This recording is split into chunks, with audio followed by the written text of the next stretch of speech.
Welcome and thank you for clicking on this video. We're going to get to the whetstones in just a minute, but I want to introduce you to the knife that we're going to be whetstone sharpening here. This is a brand new pattern I just released, available at Noseworthy.com, called the Master Hunter, and it has a whole bunch of features that I feel makes it deserving of that title. But I've been developing this pattern for approximately a year now, and I just could not be happier with it. First off, excuse the filth of my hands here. I've been in the shop, it's near end of day here now. But look at those lines. We have about 9.5 inches of length. We have a full 1/8 inch thick polished spine, which is going to give you that toughness. But look that we have about 1.5 inches of depth here and a solid more than 1 inch of grind depth, flat grind. So this thing, although we have nice and strong in the rear, it's ground very, very thin on that bevel, which means we're going to have all that performance while still having the toughness, and then of course the properties of 01, just exceptional. We have that blood groove just to add to the lines and the functionality as well. We have that beautiful hint of a swedge there. This one is wearing red liners and black Ultrex micarta. I incorporated that large sharpening notch. You know, when you're doing a field honing on a stone and you don't have this, you end up recurving your blade back here because you keep stopping or you just do a lot of damage. This will allow you to run clean off the back of the knife, clean off the back of the edge, so that you don't end up recurving your blade. Then we have basically a built-in guard here to keep you back off, you know, when things get slick, things get wet. This is going to keep you back off of that blade. Just exquisite. Let's get this thing on the stones. If you're interested, Noseworthy.com. I think this knife deserves a stone polished edge. Let's get to work. Now, when the bevels are finished ground, that is the primary bevel, you take it up to a certain level of thickness, but there is a flat edge there. We don't grind to an apex until the very last stage. What I've done is I've already gone and put on that secondary bevel on the belt grinder. It's a real nice angle, what I feel suitable for the thinness of the blade. So we're going to go ahead now and start refining that and put on a stone polished edge. So I'm starting here with a Sharpening 1000 glass stone, which is just such a wonderful stone. I'm using my Nanawan Nagura. This is a 600 grit dressing stone, and that just will allow us to clean everything up here and start with a nice fresh grit surface. Really looking forward. You can see we're getting a little closer to our old sharpening setup. I've brought the sink down. It's installed, mounted, nice, but still no running water here right yet. It's going to be later this spring before that gets sorted out. Nice and clean. Let's get our knife here and get to work. We have that long straight edge, which makes this a joy to sharpen.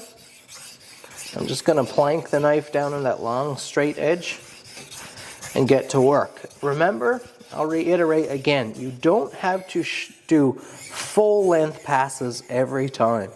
Pick a section, get comfortable, get your body comfortable with that section and work there. Don't always do a full length pass. You can, of course, if that's what you're in the habit of doing, there's nothing wrong with that. But if you have a nice straight edge like this knife has, lock your arms. Look at my arms, how they're, my wrists there. There's nothing moving, there's nothing rotating, there's no edge angles changing. And I'm going to sharpen that straight edge until we get where we want. And I've already created a beautiful secondary bevel on that straight edge. All fresh 1000 scratches. And I'm going to just concentrate up on the toe of the knife a little bit. Work that in until I remove all those belt grinder scratches. And we'll switch to the other side. Run till we get a nice crisp burr. That's our goal here now. Remove the belt grinder scratches. Or if you started with a coarser grit stone, remove the scratches from that stone and get a nice burr. Okay, so we're done on that side already right now. So now we've worked this side. I'm going to switch over. Find my angle. I'm just going to set myself in place there, get to work.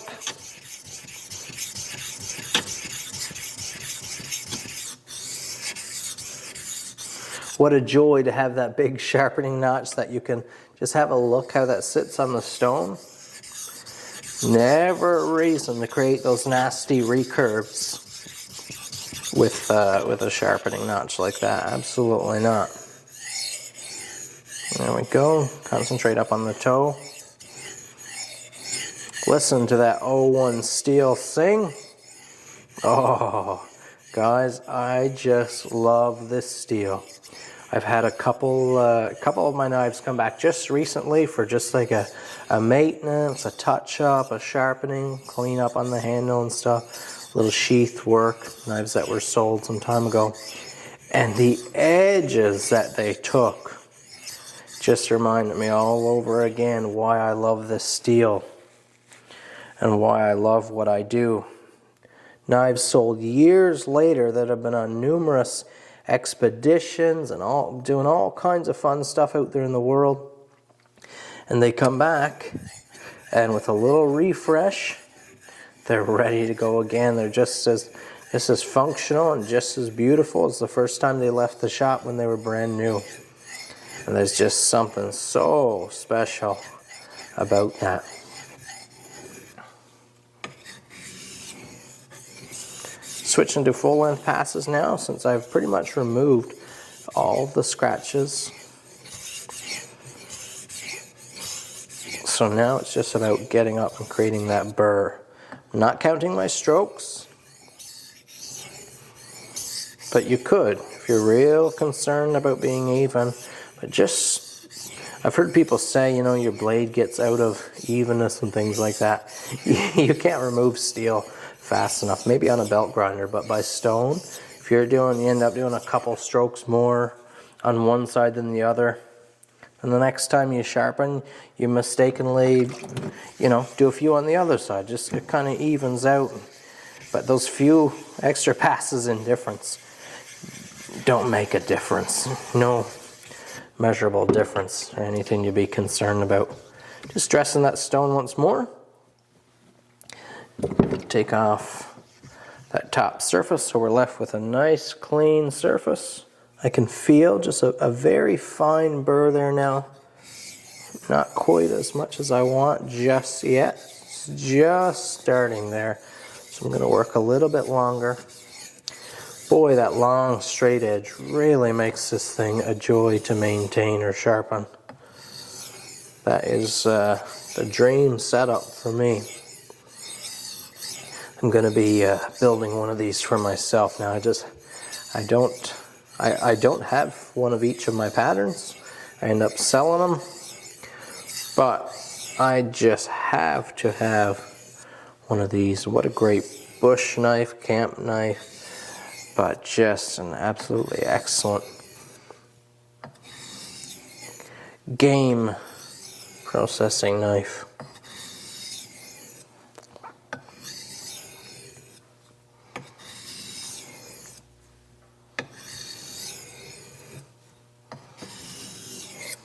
Okay, and I have a beautiful edge there. Look at that light moving around. Look at that light dancing around. Can you see that? On that 1000 grit Sharpening. Just beautiful. What a stone. I'm just having too much fun here. Just the perfect knife, the perfect stones. The only thing would make this better is maybe having running water and a coffee or a snack here. Moving over here now to the 4000 Sharpening glass stone, which is just a beautiful progression. And these are ceramic stones, so they're high performers.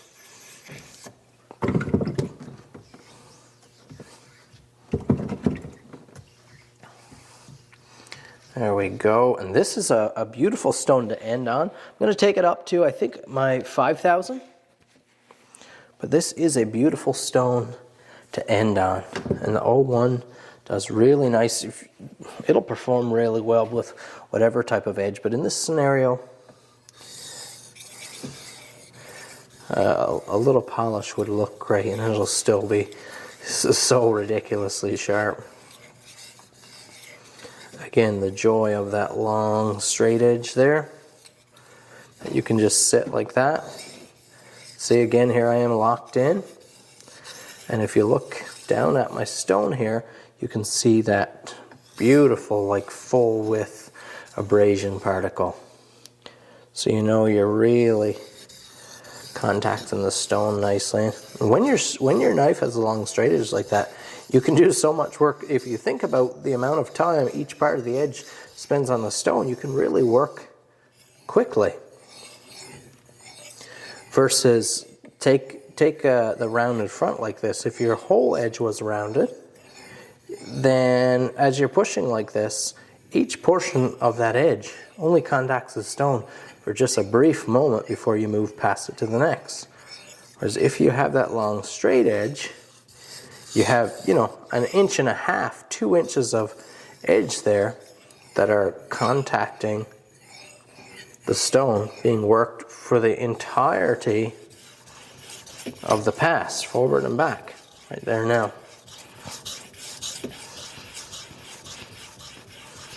We're looking now to remove the scratches from the 1000 grit. Let's establish a new scratch pattern. End up with an even finer burr, almost non-existent by the time we finish with this stone. Ooh, that has a scary bite to it there now. Some single stroke cutting passes, lighten up my pressure.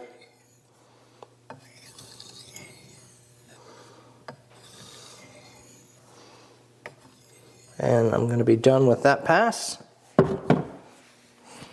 And now I'm going to move on to a Nanawa Professional 5000 grit. This is where we're going to stop. So here we go, same process, less pressure. If you want to look at the edge there now, you can see, look at that light. That's right off of that 4000 Sharpening. Now let's get up this way where you can see the light on it. There we go. I'll hold that same angle, don't go changing anything, don't get a little steeper just because you think, well, now it's important to get right up near the apex. Nope, it was important the whole time. And I'm really not using much pressure here now, very little. Just letting the knife kind of float along, dance along the stone.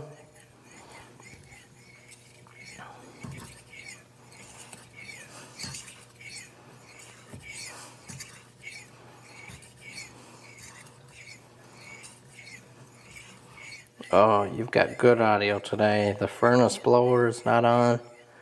Dad's not here kicking up a racket with the machinery. Cat is not out whining.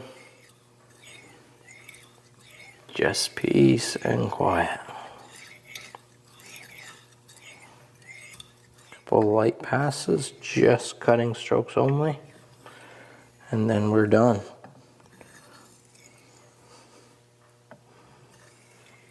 Oh, man.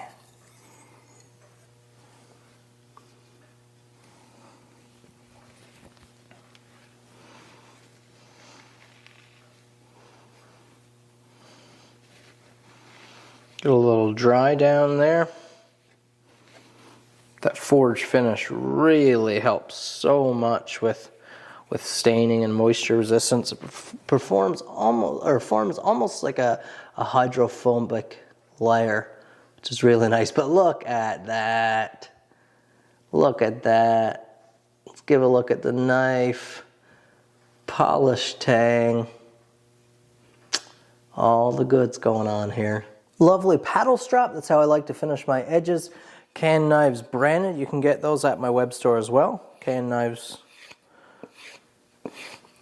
But now what I'm going to do is do a little stropping. And I'm going to focus once again on that straight edge a little bit, and then on the toe, and then a few full length passes. No big deal. Either way, it's no big deal how many passes you do.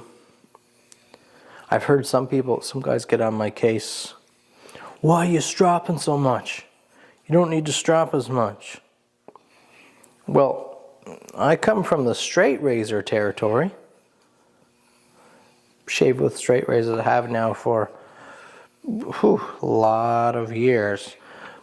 But it's not uncommon to do 50, 60, 70 passes on a strop before every shave. And sometimes between passes. So what you'll do is you'll lather up, strop 50, 60 passes, say, shave one pass with the grain, wash up and lather up, and then shave a pass against the grain. Well, before you go for your second pass, a lot of times it's common to do another 30 or 40 strokes, because that leather, and it's just uncompounded leather then, but that leather really does a nice work at getting the, just refining that edge. Look at that polish. Look at that edge. That thing is ready to put in some serious work in the field. I'm not even sure how to effectively convey to you here now how sharp that edge is. At one time, would have shaved patches on my arms and legs. Not doing that anymore. I can't really show you, but it'll tree top the hairs on the top of my head. So it's snicking them off. As I lightly fade down along, it's snicking them off. That's receipt paper, if that helps you. Crinkled up receipt paper. You see that? Oh, that is fabulous.